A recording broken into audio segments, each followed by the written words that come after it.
이달 초에 평남 순천에서 열린 비료공장 준공식의 모습을 드러냈던 김정은 위원장이 또 다시 자명에 들어갔습니다. 근 40일 넘게 평양을 비워두고 있는 셈입니다. 김태일 기자, 우리 당국에서는 어떻게 표현하고 있어요? 그러니까 코로나 때문에 피해 있는 거예요? 아니면 원산 쪽에 뭔가 현안이 있어서 계속 머물고 있는 거예요? 일단은 우리 당국자 입장에서 그 얘기를 들어보면 일단은 코로나 여파로 보인다 이런 얘기를 하고 그래서 있거든요. 평양에 안 들어가고 있다? 그렇습니다. 예. 이제 지난 1일 날 평양에서 열린 비료공장 준공식을 예. 참석한 이후에 지금 21일째 모습을 감추고 있잖아요. 예. 그러니까 이 유출을 해보면 1일 날 원산에 있다가 1일 날 평양에 와서 준공식을 참석하고 다시 원산으로 갔다고 예. 볼 수 있습니다. 지금 원산에서 계속해서 지금 통치 활동을 한다 이런 예. 얘기가 지금 나오고 있거든요. 그러니까 그 지금 원산 별장에서 업무를 보고 있고 여기가 이 제일 안전하고 제일 완벽하게 지어진 곳이라 평양 예. 이외에는 머물 곳은 원산에 지금 머물고 있다 이렇게 얘기를 하고 있고 예. 지금 현재 김여정이나 조용원 제1부부장 등이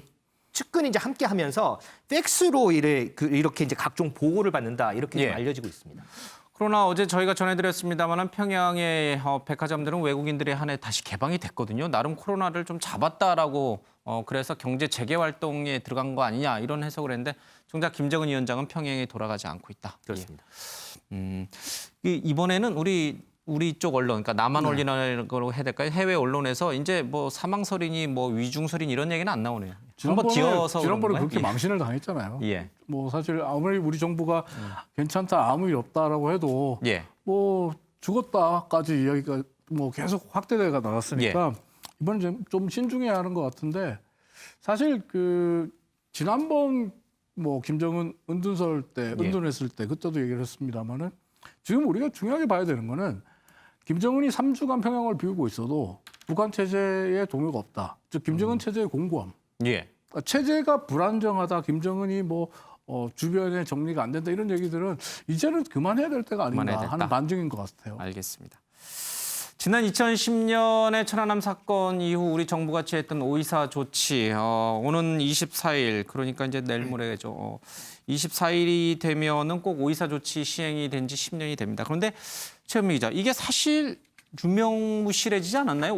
유호정 기자, 예, 이 대북 조치, 제한 조치가 굉장히 유명무실해지지 않았나요? 특히 문재인 정부 들어와서? 네, 그렇습니다. 뭐 그전에도 뭐 예외를 들어서 이제 남북 교류 사업이 좀 이뤄졌고 그런데다가 뭐 2년 전에 강경호 외교부 장관이 이 조치 해제를 좀 검토하고 있다라는 얘기를 해서 야당의 반발을 불러오긴 했지만 좀 검토가 되고 있던 상황이었죠.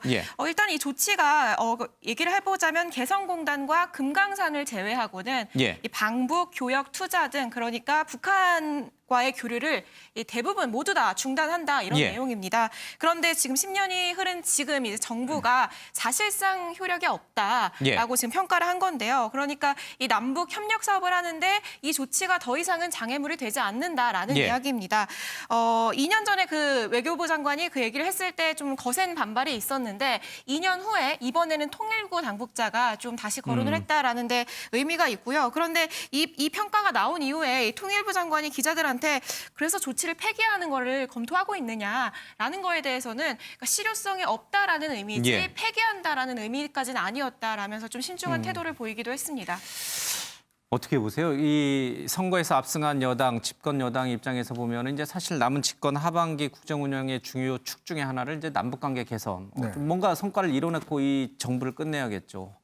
특히 이번에 신병 이상설이라든지 또 코로나 사태를 맞이해서 남북 관계를 개선할 수 있는 어쩌면 찬스, 기회가 될 수도 있었거든요, 그렇죠?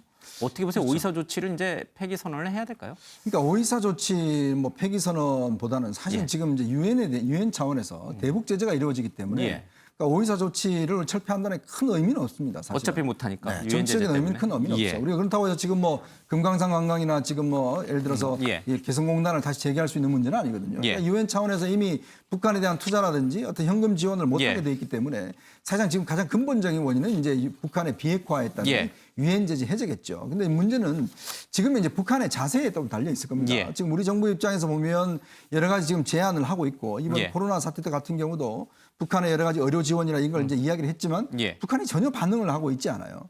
그리고 최근에 이 DMZ에서 벌어졌던 총격전과 관련해서도 사실은 그 문제에 대해서 북한의 어떤 그 오발이라고 우리가 이야기를 했는데 그 이후에 북한이 아무런 반응을 내놓고 있지 않습니다. 그러니까 결국 뭐냐면 지금 우리는 이 정부 입장에서는 뭔가 좀 이렇게 만들려고 하고 있지만 북한 자체가 일단 반응이 없고 그리고 또 북한의 지금 김정은 위원장이 지금 코로나 사태로 해서 계속 원산 지역에 가 있고 또 미국이 어떤 면에서 보면 이제 대선 국면에 들어갔기 때문에 사실은 북한 입장에서 보면 뭔가 여기서 얻을 게 없다는 판단을 하는 것 같아요. 즉 미국과 관계가 해소되지 않는 이상 남북 간에 아무리 해봤자 소용이 없다는 게 지난 하노이 회담에서 북한이 뼈저리게 느낀 거거든요. 아마 그런 차원에서 본다면 우리가 뭔가 하더라도 실제로 북한이 그렇게 호응해 올까? 그다음에 또 미국이 어떤 면에서 보면 이런 부분에 대해서 적극적으로 나설 수 있을까? 저는 조금 회의적입니다. 그러니까 러시아 대사도 북미 대화가 당분간 열리기 어려울 것이다 이렇게 전망했으니까 꽉 막혀 있는 것 같습니다. 그러나 문재인 대통령이라면 뭔가 돌파구를 만들어낼 것이다. 최민희 기자, 임종석 전 비서실장이 그런 얘기를 했어요. 그렇죠? 그러니까 뭔가 만들어낼 거라는 거예요. 그렇죠? 꽉 막혀 있지만. 네, 그렇습니다. 문 대통령이 지난 정상회담 때 그런 얘기를 했었거든요. 이웃집 마실 가듯이 남북이 필요하면 두 정상 언제든지 만나자. 4차 정상회담 할 수 있다? 예, 그렇죠. 그런 표현을 썼어요. 실제로 지금이 그럴 때다라는 이야기를 하면서 요즘 같은 때에 김정은 위원장의 답방만 기다릴 수는 없다. 그러니까 원칙을 따지면서 답방만 기다리지 말고 최선의 안을 짜내지 못하면 남은 2년 동안 아무것도 못하게 될 거다라고 이야기를 했고요. 이게 그러면서 이제 문 대통령은 올해도 관계의 진정이 북미 관계의 진전이 없다면 본인 스스로 일을 만들어서 밀고 나갈 뿐이다라고 이야기를 했거든요. 이건 실제로 문 대통령이 얼마 전에 했던 그 기자간담회 이야기와도 일맥상통하는 부분이 있습니다. 당시에 문 대통령이 유엔 제재에 저촉되지 않는 사업도 있고 일부 저촉된다고 하더라도 예외 승인을 받을 수 있는 사업들이 있다고 했거든요. 우리가 북미 대화에만 목매지 않고 이런 부분들 직접 해나가겠다라는 이야기를 했기 때문에 이 부분에 대해서 좀 기대감을 드러낸 걸로 볼 수 있을 것 같습니다. 알겠습니다.